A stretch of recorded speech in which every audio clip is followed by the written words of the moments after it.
Ini adalah salah satu smartphone terbaik, sempurna, dan paling komplit yang pernah gue coba. Penasaran gak sih apa aja yang bikin gue seimpress itu sama ini smartphone? Langsung aja let's talk about it. Oppo Find N3.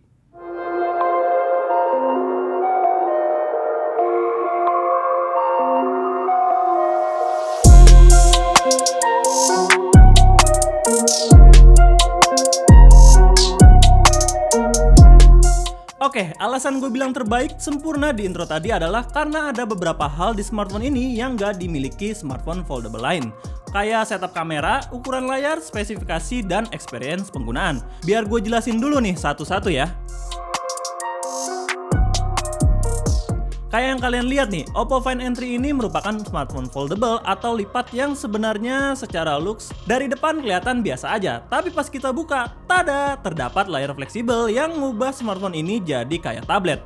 Dengan dimensi 7,8 inch, foldable LTPO3 AMOLED 120Hz, support Dolby Vision yang kualitasnya di mata, cakep banget. Menariknya lagi di sini kalian bisa lihat, minim banget kelihatan lekukan layarnya. Ada sih tipis-tipis banget tapi minim.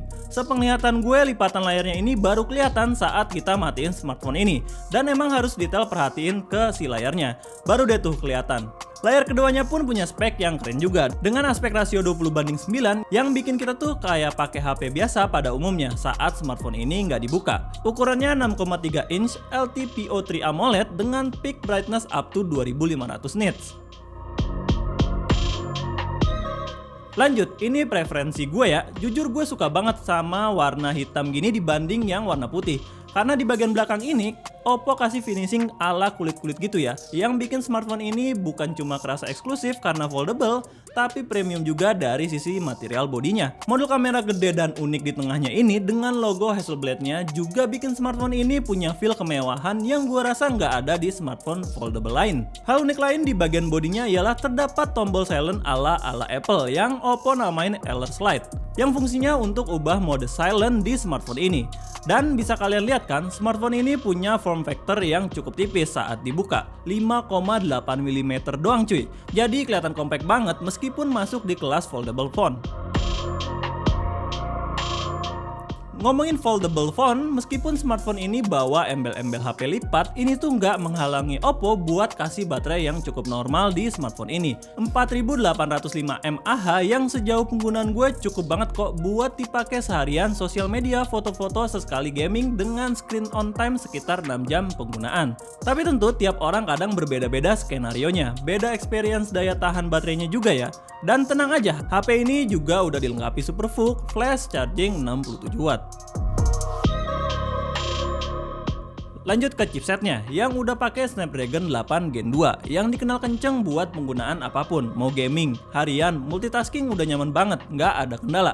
Gue sempet juga coba smartphone ini buat kerja pakai mode floating window, itu nyaman banget. Smooth experience-nya dan kerasa mateng gitu UI-nya, satset pokoknya. Buat main game, experience-nya juga happy banget gue. Game kayak PUBG asik banget. Selain karena layar HP ini udah 120Hz, terus spek chipsetnya tinggi, kita juga dimanjain karena pandangan kita di game ini jadi makin luas.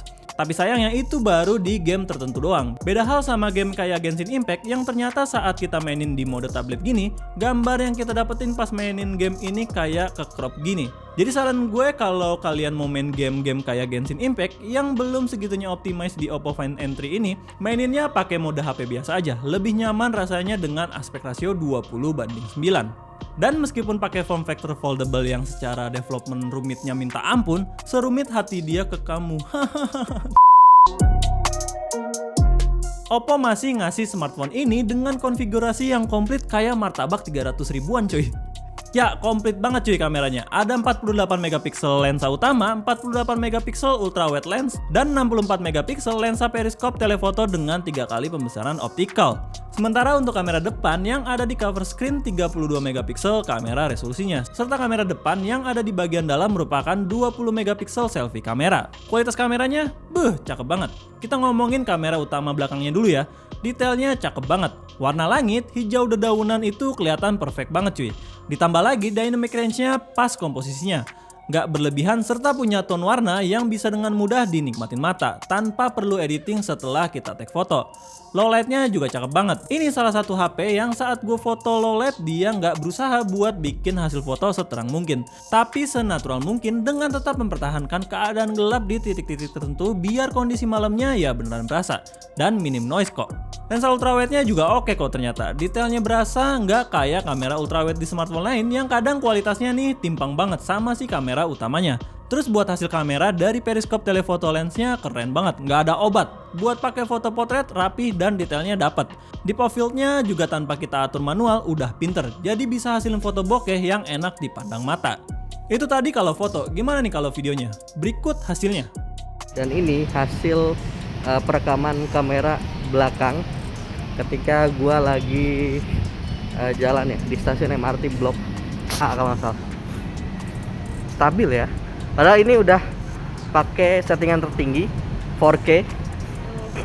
Ini hasilnya hanya menggunakan matahari ya. Oh my god, ini worth it banget sih 30 juta kalau menurut aku ya. Kamera udah, spek udah, lanjut kita ngomongin selling point paling menarik yang menurut gua ada di Oppo Find N3 ini, yaitu user experience. Pertama dari perancangan desain serta penempatan kameranya, udah diperhitungin banget sedetail itu. Kalau kalian ngeh, di sini cover screen-nya sejajar sama si kamera utama, yang bisa kalian manfaatkan buat selfie menggunakan kamera utamanya pakai fitur dual screen preview. Lihat deh perbandingan hasil selfie pakai kamera utama dan pakai kamera selfie biasa. Kerasa kan ada improve quality dari hasil selfie kalau kita pakai kamera utama. Nggak cuma foto, video juga bisa. Atau kalau mau bikin video presentasi tanpa tripod juga bisa. Taruh aja di meja HP-nya karena lipatan hisnya bisa juga cuma dilipat 90 derajat doang. Nggak rata sampai 180 derajat.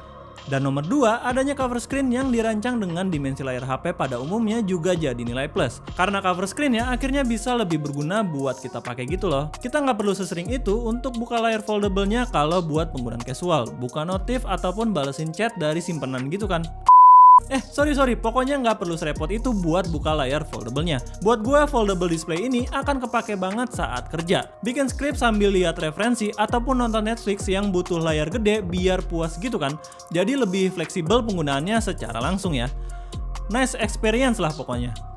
Nah, itu dia tadi sederet alasan kenapa Oppo Find N3 ini jadi salah satu smartphone terbaik yang pernah gue coba. Mungkin ada saran ataupun kritik sama konsep video kita kali ini, kalian bisa komen di bawah ya. Oke, mungkin sampai sini dulu video kita kali ini. Jangan lupa like, share, komen, dan subscribe channel ini sebagai bentuk dukungan dan semangat untuk kami.